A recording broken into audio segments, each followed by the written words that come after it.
Hello everyone and welcome back to the Odious Soul.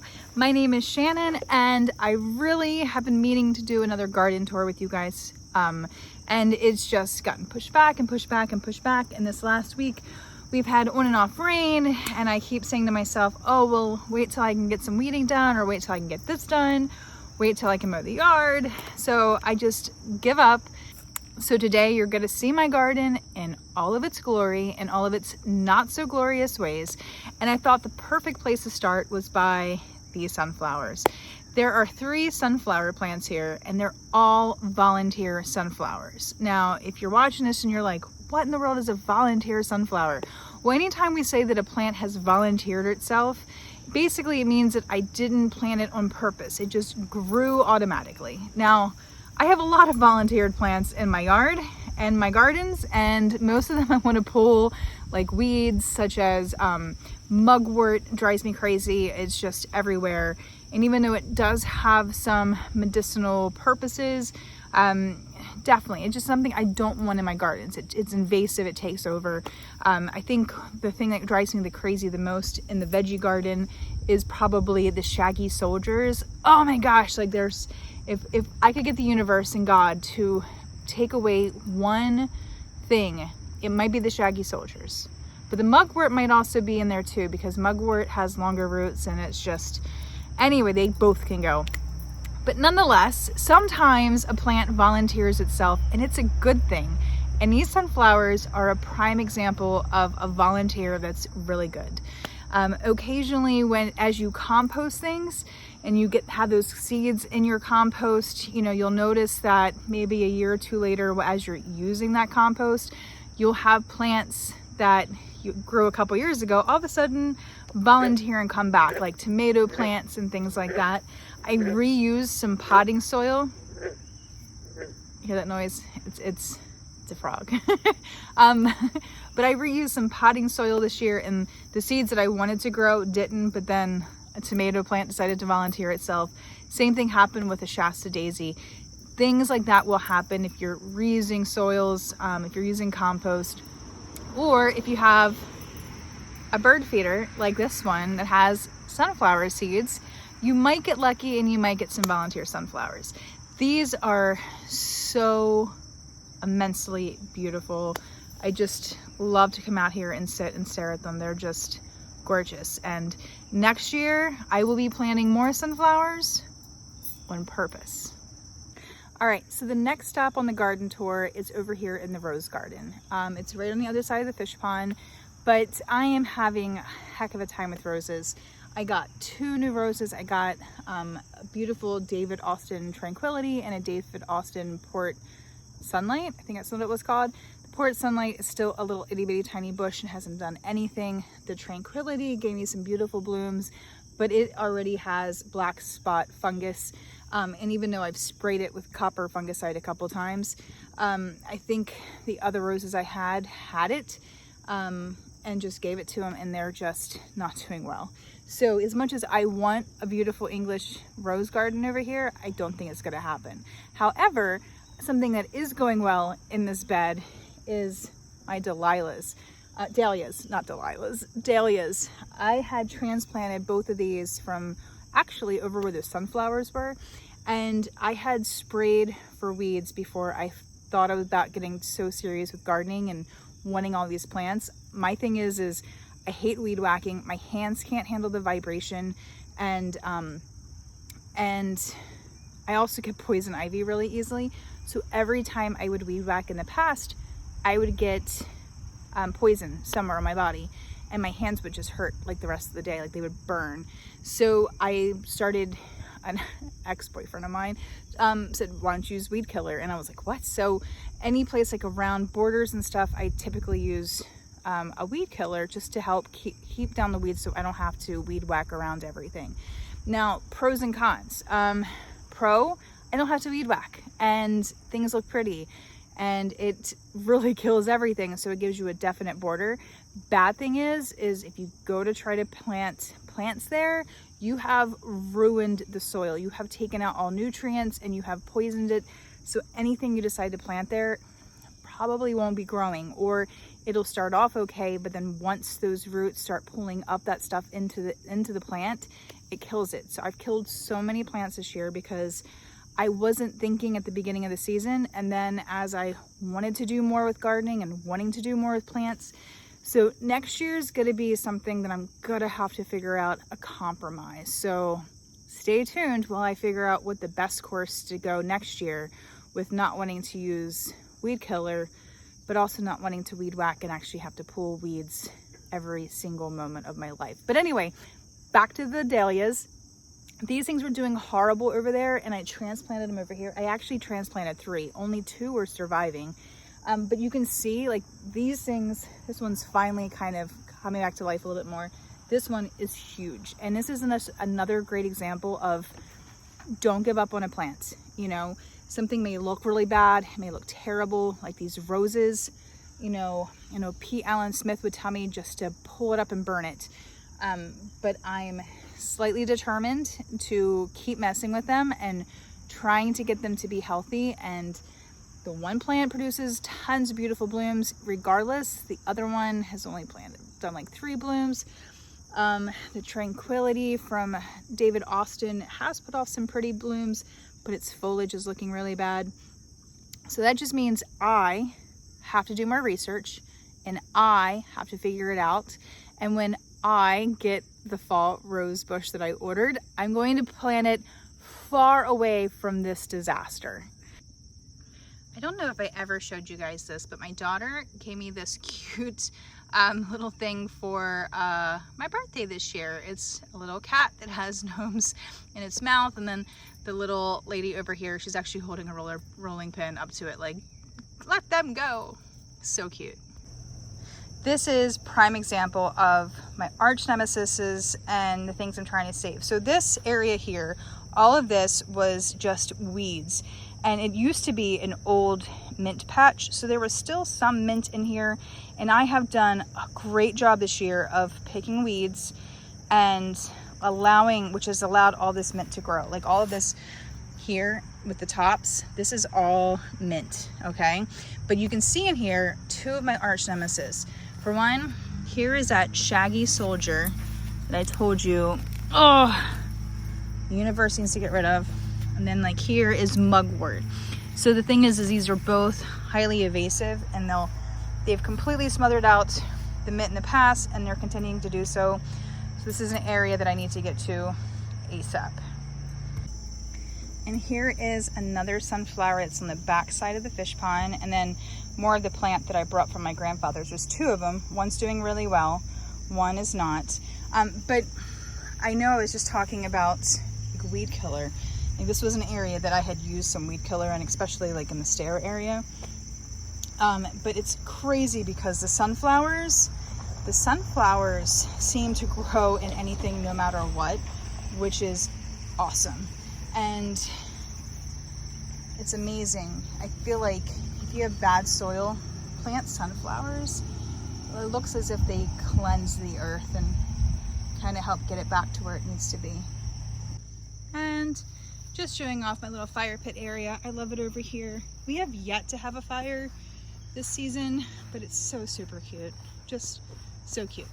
And then gotta show the shabby chic boho area. And to think this was all like a kid's playground and playhouse, and completely transformed.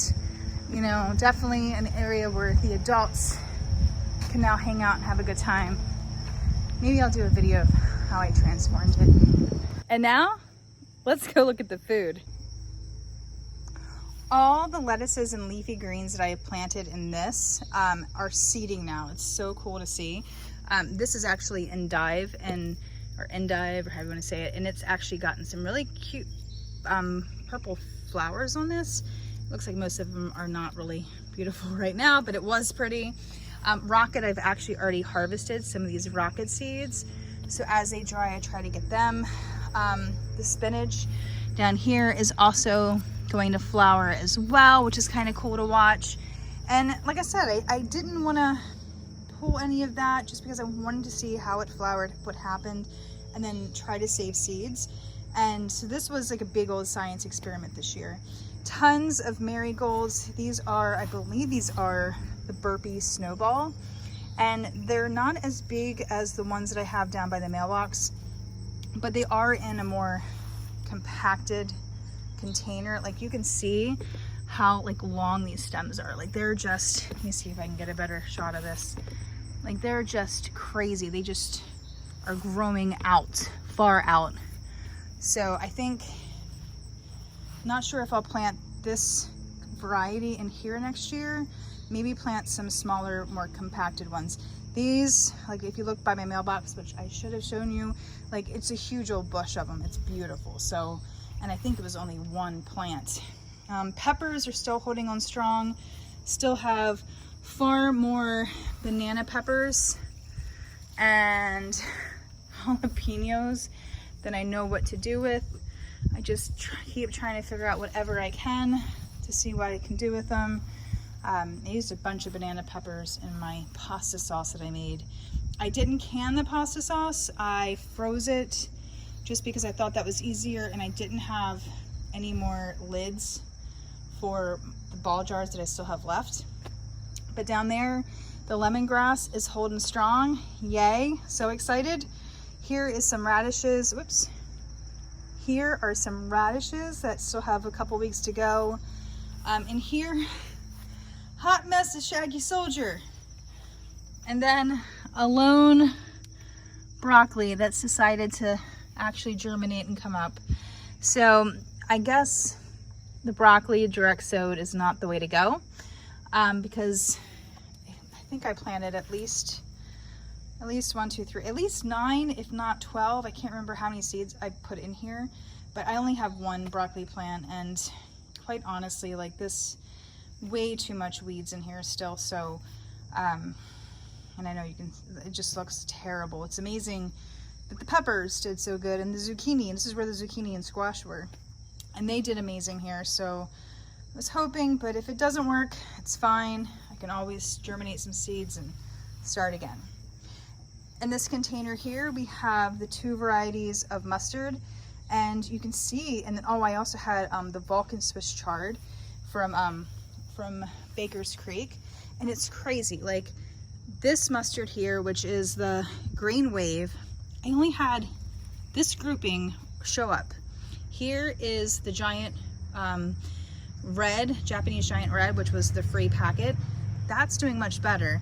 But I planted seeds all the way back and forth here. And then this was all supposed to be Swiss chard.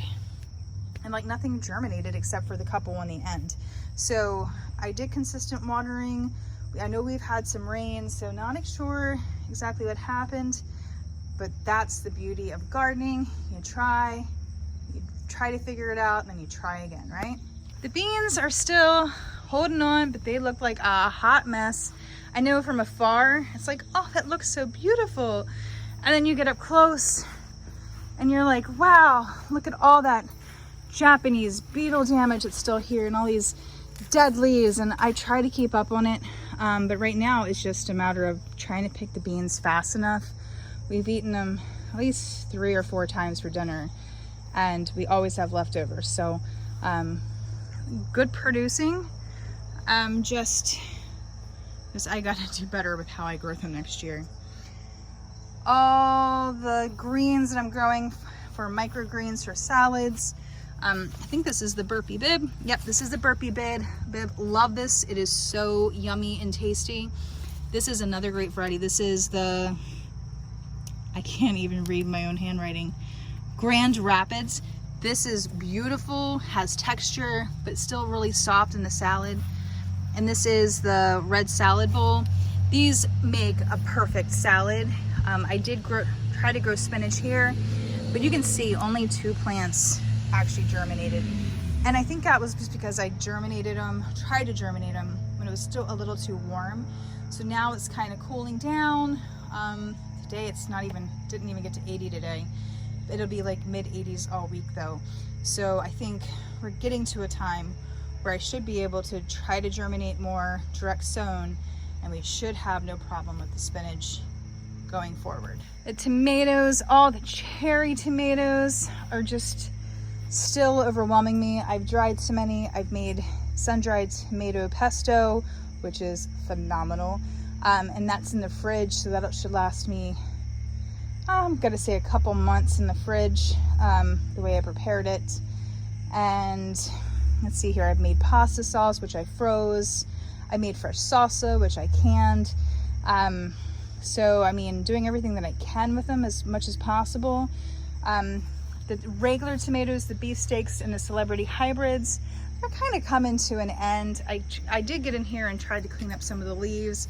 We still have plenty on the vine that are green, but not seeing as many fresh each day. Like there are some back there that I could probably pick. But you know, they definitely have slowed down a whole lot. And it might just be because I haven't been out here to give them the attention that they needed. Maybe I can do a quick molasses syrup and water solution just to kind of feed them some more. But I did want to show you something. The weight of this plant here, you can see how the stem has bent. That is okay. If you look at big aquaponic companies and how they grow tomatoes, they actually will string the top to the ceiling of the greenhouse, and then once the plant grows that high, they'll actually start lowering it back down, and the vine actually will like circle on the bottom. So that's fine. If you have indeterminate varieties, you know, don't be afraid if you see that. As long as it's trained, it's just the weight going down. You want to keep the leaves off the ground though. And you can see we start to have a lot of spots on these leaves. Definitely got to get in here and clean it out a little bit more. I've seen, I guess they look like stink bugs. I'm assuming they're like the cucumber beetle or whatever. I don't know, I got to do research. They look a lot like squash bugs and stink bugs, but they're not. They're smaller than the squash bug. But those are definitely affecting my cucumbers, so I'm assuming that that's probably what's crossing over. Haven't seen any other bugs on them though, so fingers crossed there. Still have a little eggplant down here growing. Oh, there it is. Look at that little guy. Man, beetles are just the worst. Anyway, look at this little cute little eggplant. I wish I could grow better eggplants, maybe next year. And then the cucumber plants are still producing. I am pulling off spotted yellow leaves constantly, but I think I'm getting at them before they get too bad, so I don't think that they're getting bad enough to where they're affecting or infecting the vines. So it's still massive. I've had to pull it up over here on a short T-post, but it's still going strong. All right, so if you remember, I planted carrot, radish, carrots. Well, you can see I'm not doing the best with this. This back row of carrots, you know, had a few pop up. Second row had a couple, and then this one had one. So definitely not killing it on the carrot fronts, but doesn't mean I'm gonna stop trying. That sunflower continues to be just one of the most romantic and beautiful things ever. This, I think my mom brought home from the high school. The kids there had started seeds, and they normally sell them as a fundraiser every year, but because of COVID, they just kind of went in and brought them home because they couldn't sell them. So I'm going to save seeds from this bad boy, and I am going to grow more of these next year because they are just unbelievable. I mean, just beautiful. I mean, I have had flowers on my counter from this. I can just stand here and look at it all day. I do have another sunflower growing here, and then there's 3 more in the back, so they haven't flowered yet, but I just wanted more.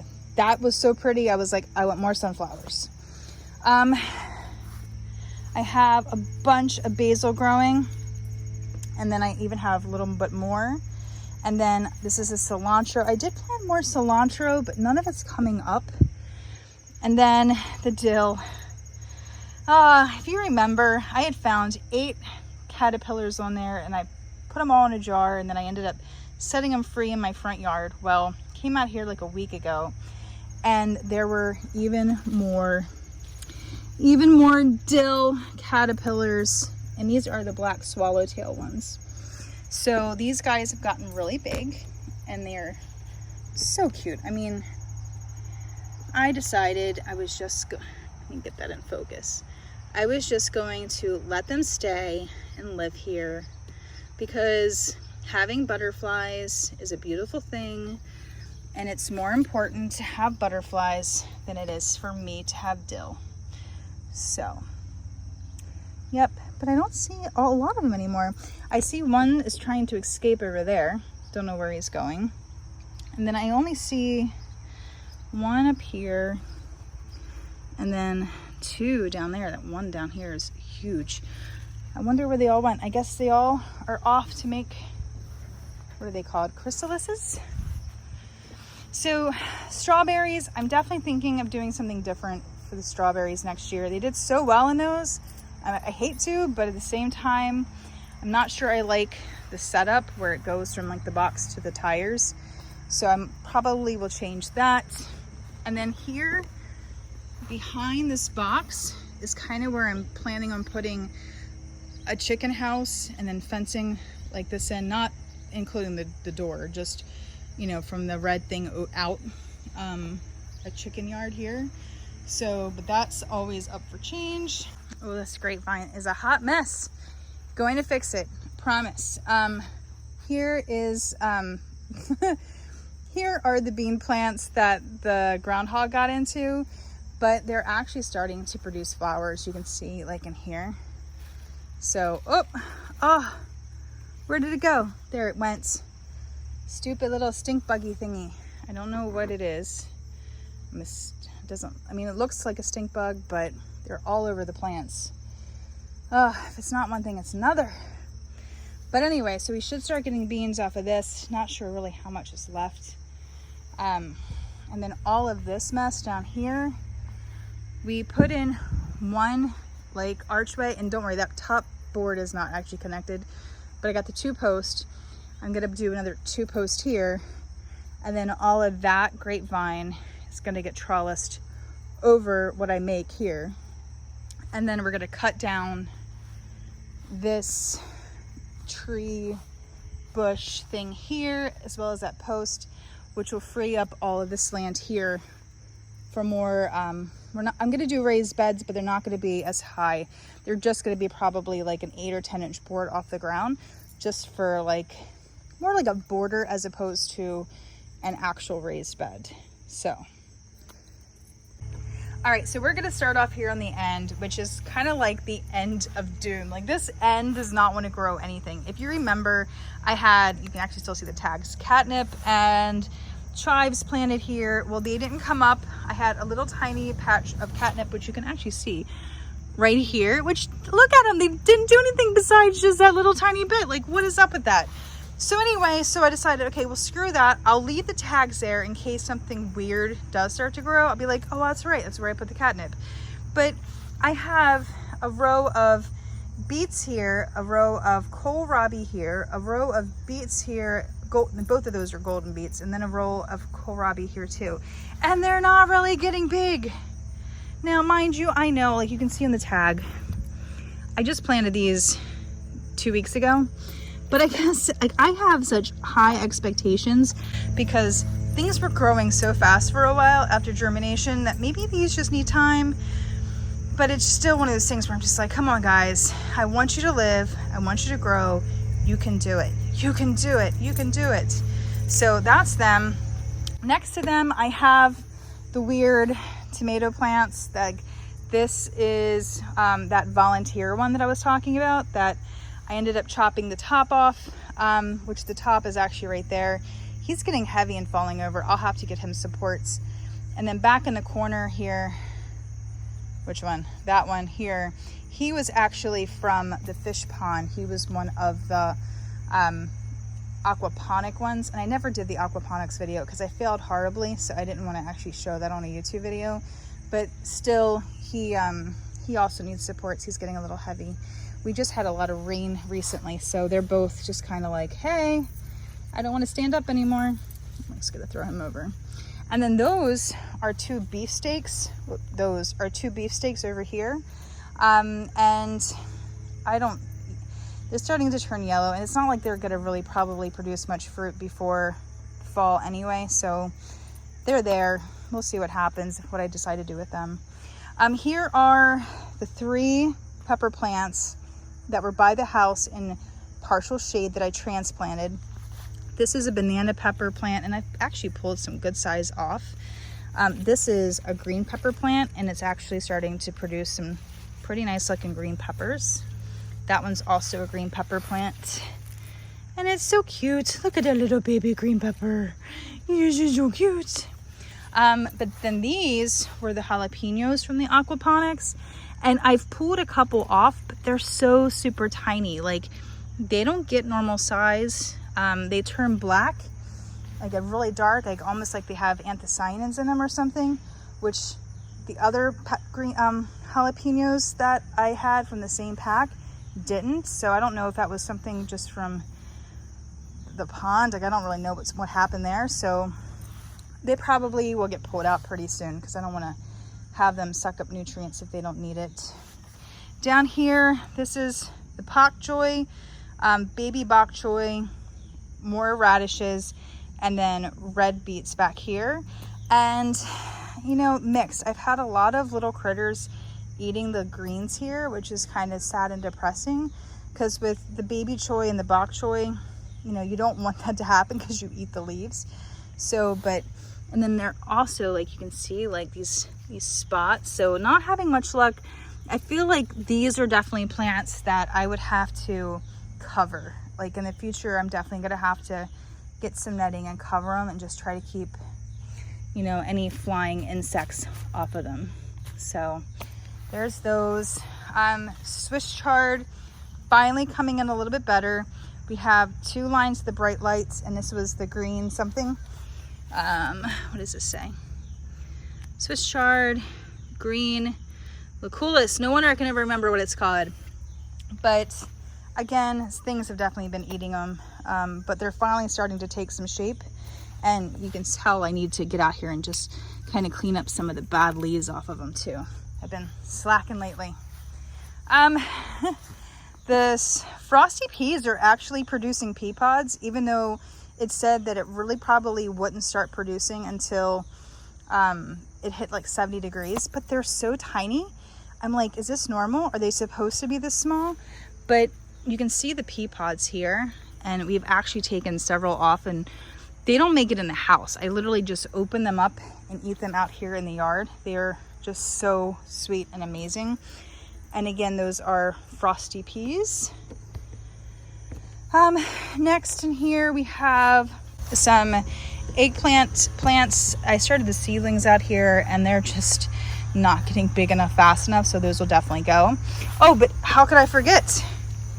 I started growing 3 dragon tongue bush beans right here. They sprouted, and they're doing really amazing. The 2 in the back are definitely a little bit more yellow, and I pulled 3 of the Frosty Peas because they were really yellowing and not doing too well. So I did add iron tone, and hoping that that helps take care of, makes them a little bit greener.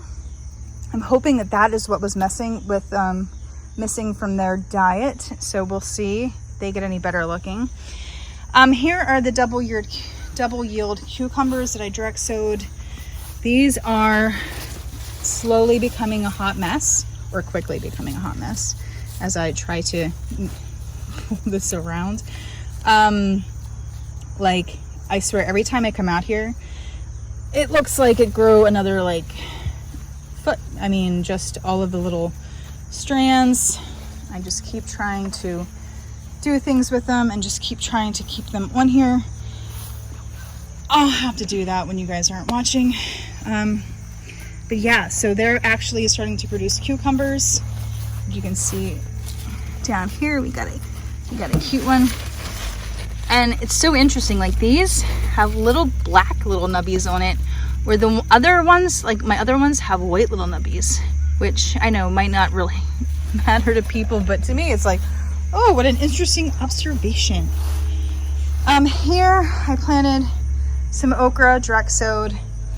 They're not doing well at all. They're definitely getting eaten But again, they've only been in the ground, well, they've been in the ground for actually for 3 weeks. They should look a little bit better than that, but probably started them way too late.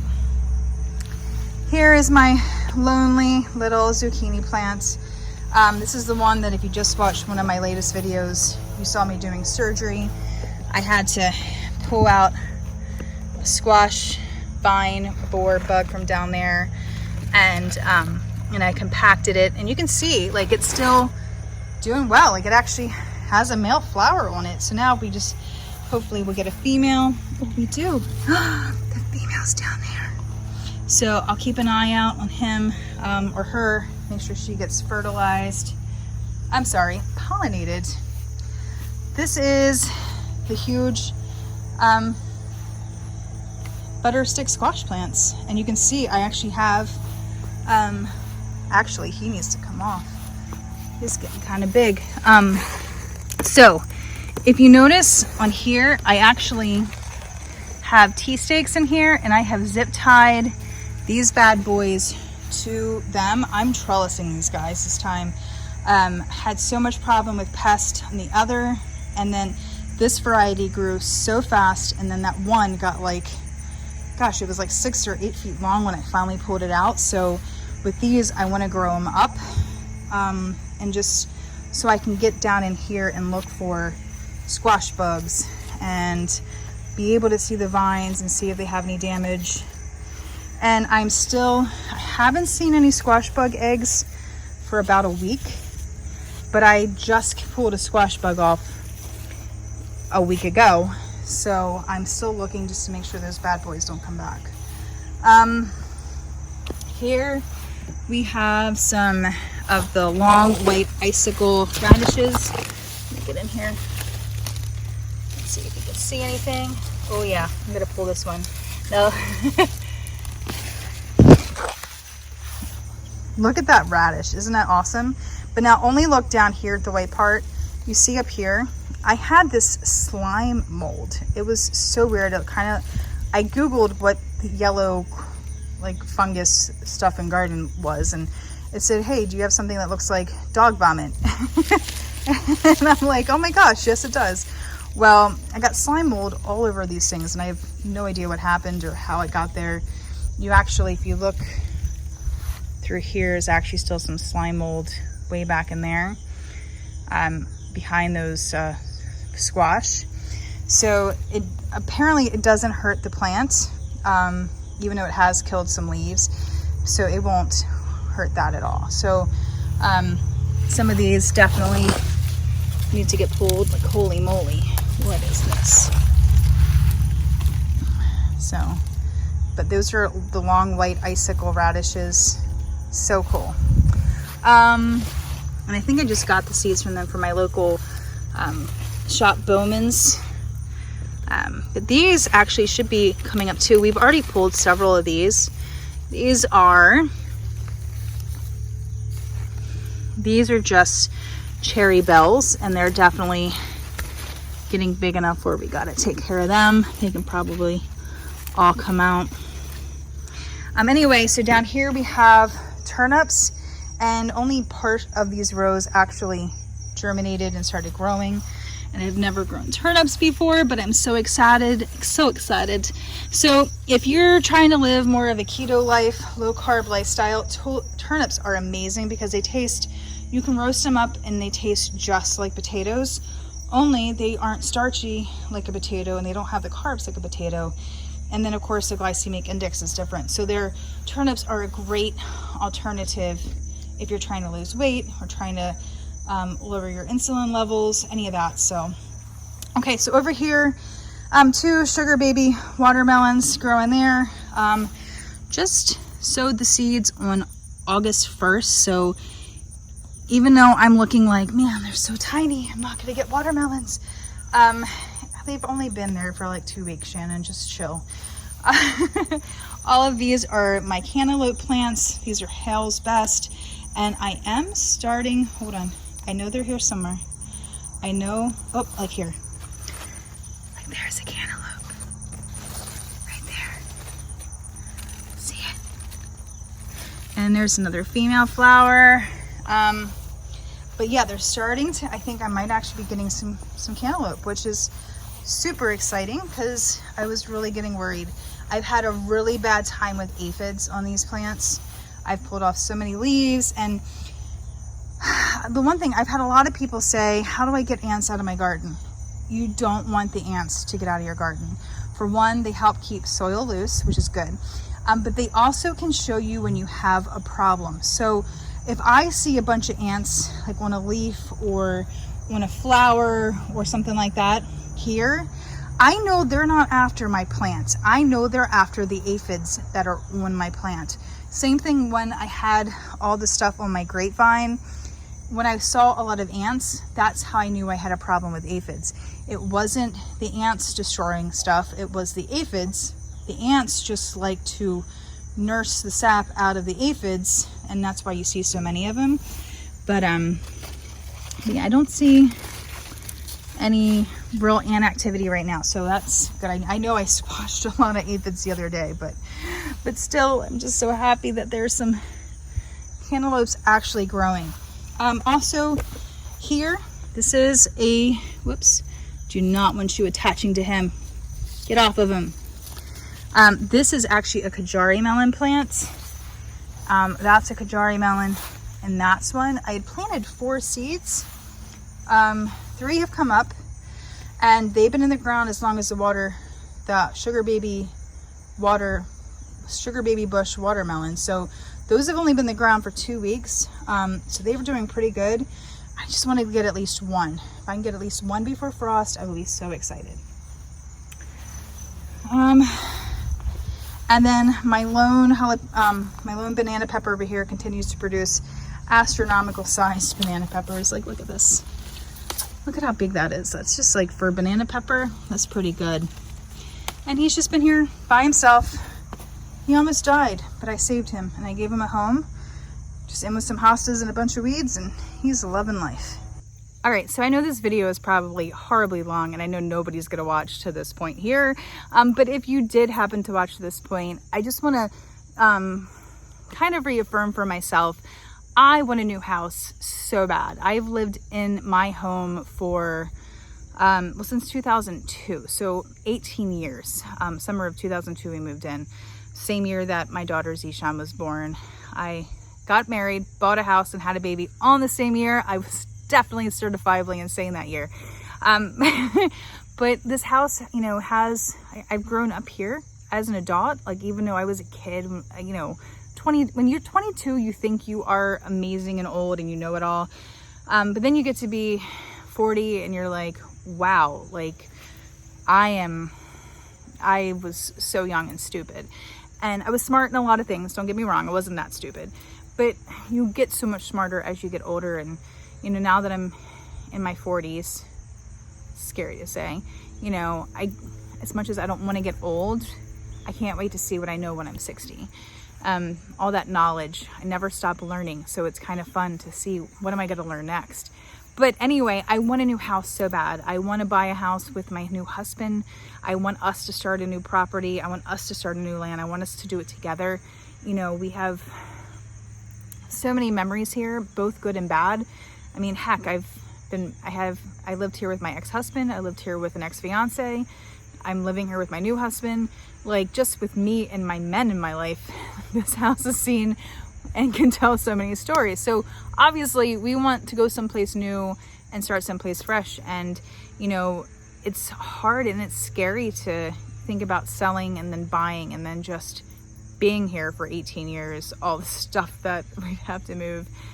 But anyway, as much as I have plans for here in my head, I am trying to put as much energy and positive into the universe, because I want to be in a new house next year by this time. And I'm throwing it out there to the universe. I want to be in a new house, actually by Christmas. But I definitely want to be in a new house and have a new garden in a new house, or at a new house, this time next year. So God and the universe can make it happen, and just gotta kind of wait for all the pieces to fall into place. But with that being said, we still have this year and finish this harvest, and I'm still so excited as to all the food that I continue to grow in my yard. And I hope you are growing something yourself. If you have already taken out your cucumbers and your tomato plants and you don't have anything left, it's still time to grow things. You're not going to grow new peppers or tomatoes in this time, but you know, go grab some lettuce, packs of lettuces. You can grow greens, and you don't have to wait till they get huge. I recommend the leaf varieties, and then as soon as they sprout, you can eat them. You can eat them at any stage. And honestly, the younger they are, the more tender they are, and the softer they are, and the better they are in salads. I hated salads. I still hate salads unless the lettuce comes from my garden. There is something magical about pulling a leaf and eating it right away. There is something, it tastes so much better. It's fresh.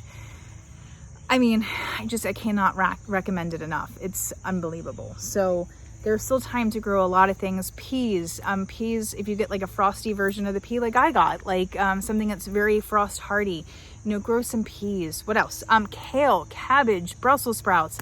There's a ton of stuff that you can still have that are frost tolerant.